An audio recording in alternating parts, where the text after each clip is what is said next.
সকলি তোমারি ইচ্ছা, ইচ্ছাময়ী তারা তুমি, তোমার কর্ম। তুই বর্ষা বিকেলের ঢেউ, তুই আমার কাছে কেউ, তুই চাদরে ওড়ানো রাত, তোকে দেখতে পেয়েছি হঠাৎ। তুই বর্ষা বিকেলের ঢেউ, তুই আমার কাছে। কর্ম তুমি করো মা, লোকে বলে করি আমি, সকলি তোমারি ইচ্ছা, ইচ্ছাময়ী তারা। Hello friend, good morning. তো চলো আজকে সকালটা একটু অন্যভাবে শুরু করলাম। তো দেখো সকাল সকাল ঘুম থেকে উঠেই কিন্তু মানে যে বেডশিটটা গায়ে দিয়েছিলাম বলো কাঁথা টাইপের, ওটা একটু ভাঁজিয়ে নিচ্ছি। তো চলো সবাইকে জানাই শুভ দীপাবলির প্রীতি শুভেচ্ছা ও অভিনন্দন। আজকে যেহেতু পড়ানো থাকেনি তো একটু লেটেই উঠেছিলাম। যখন উঠেছি তখন 7:30টার মতো বেজে গিয়েছিল। তো উঠে নিয়ে দেখো বেডটা ভালোভাবে গুছিয়ে নিলাম আর তোমাদের সাথে একটু শেয়ার করে দিলাম বেডটা আমার। আর রুমের জানালাটা খুলে দিলাম। তারপরেতেই ব্রাশ করে মায়ের খোঁজে আসি, দেখি মা এই পাকার বাড়ির রুমগুলো মুছছে আর কি। যেহেতু আমাদের এখন রুমের জানালাগুলো বসানো হয়নি তো তো যে কারণে প্রচণ্ড পরিমাণে ধুলো ঢুকে রুমের ভিতরে, তো ওটা না মুছলে একদম নোংরা হয়ে যায় অনেকটা। তারপরেতেই চলে এসেছিলাম মুড়ি খেতে। তো মুড়িটা খেয়ে নিই, তারপরে আবার দেখা হচ্ছে। মুখটার অবস্থা দেখো, একটু মনটা খারাপ ছিল ঘুম থেকে ওঠার পর।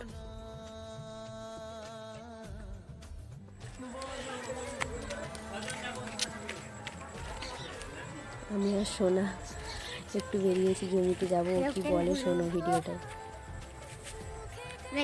যাচ্ছি, মামাই যাবো, মামাই যাবো, কিটিকে সবাই ভালো রাখবে। সবাই ভালো লাগবে।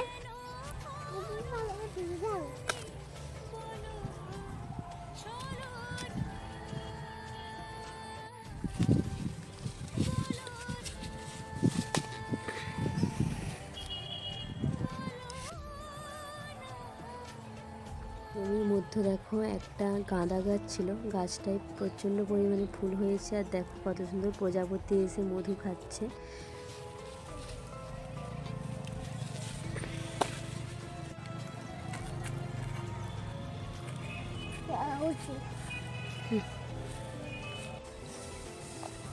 তোমাদের গ্রামে কি এভাবে মাথায় করে ধান নিয়ে যাওয়া হয়? আমাদের গ্রামে কিন্তু এভাবেই মাথায় করে ধান বয়। আমার বেগুন তোলা হয়ে গেছে, বাড়ি যাচ্ছি। তারপরেই দেখো জমি থেকে এসে আমি সবজিটা কেটে নিচ্ছিলাম, বেগুন ভাজা কাটছিলাম। তো কাটাটা একটু প্রবলেম হয়েছিল আর কি, যে কারণে মা খুব বকাবকি করছিল। রাঙা মাথায় চিলুনি, বর আসবে যখনই, দেওয়া যাবে তখনই। আমার ছবি তুলতে সব সময় আরো দে, আরো জ্বালনটা দে। খেবড়া ছাতা আমি জ্বালন দিলে ইয়ে করে ছবি তুলে, জ্বালন দিলে কত বড়। শুনলেই তো সোনার পাকাগিরির কথা। তারপরে দেখো কুলকে ডাঁটা যেগুলো হয় না, ওগুলো মা এনেছিল। কিছুটা গাছ এনেছিল আর কিছুটা পাতাটা এনেছিল, তো সেটাই দেখালাম।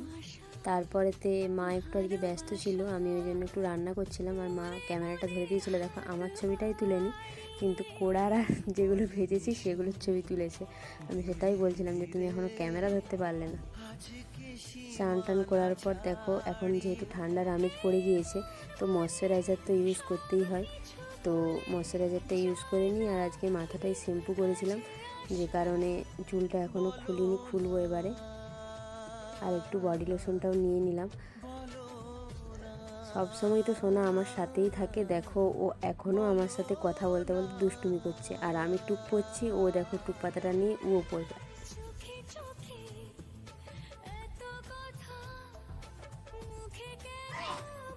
তারপরে লিপ বামটা একটু নিয়ে নিলাম, ঠোঁটটা কমপ্লিট আমার। এবার মাথাটা আঁচড়ানোর পালা।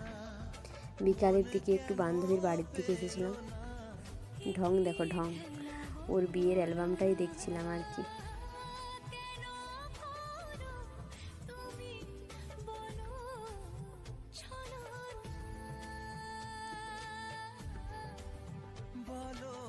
তারপরে যেহেতু আজকে দীপাবলি ছিল, সন্ধ্যাবেলায় বাতিগুলো জ্বালাচ্ছিলাম।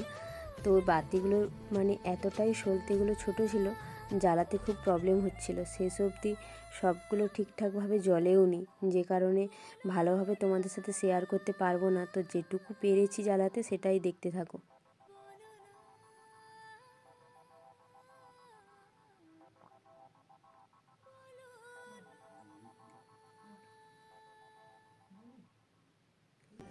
সোনা দেখো পাকা মডেলি শুরু করে দিয়েছে। ও বলছে আমিও দেবো একটা, কিন্তু ও তো বাচ্চা, ও কীভাবে দেবে বলো।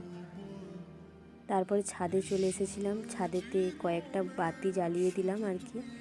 ছাদেতে দেওয়া আছে এমনি টুনি বাল্ব যেগুলো হয়, লাইটিংগুলো দেওয়া আছে, তাও কয়েকটা বাতি দিয়ে দিলাম। যেহেতু আজকের দিনে অন্ধকার থাকতে নেই, তো সে কারণেই কয়েকটা দেওয়া আর কি।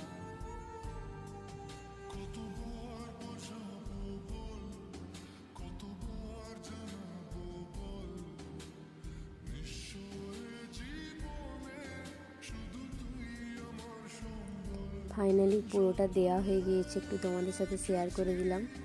অল্প করে দিয়েছি। পাশেই একটা বাড়িতে এভাবে সাজিয়েছিল, আর আমাদের বাড়িটাও দেখো সাজিয়েছে, বাট আমি বাইরের থেকে ক্যামেরা করিনি, ছাদের মধ্য থেকে যেটুকু করার করেছি।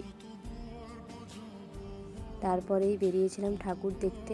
তো প্রচণ্ড পরিমাণে লাইটিং হয়েছে দেখো। আমি তো লাইটিং দেখে অবাক হয়ে গেলাম। আই এম তো অবাক আর কি।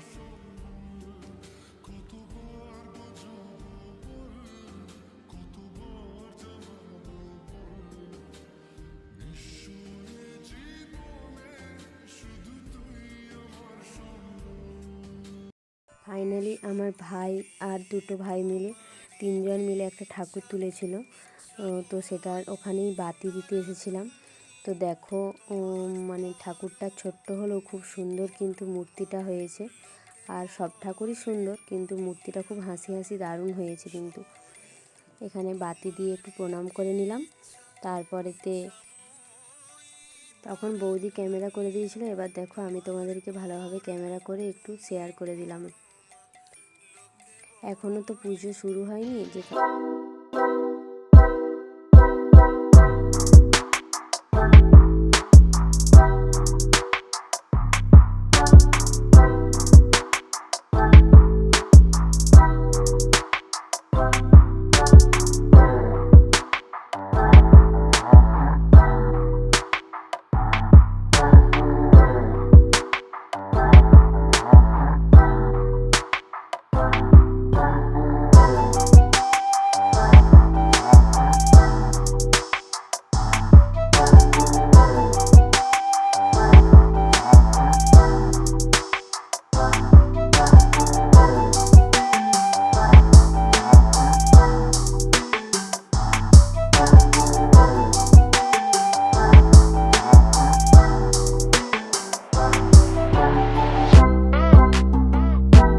একটা ঠাকুর দেখতে গিয়েছিলাম, ওখানেতে পুজো শুরু হবে তারই কিছু আয়োজন চলছিল আর কি।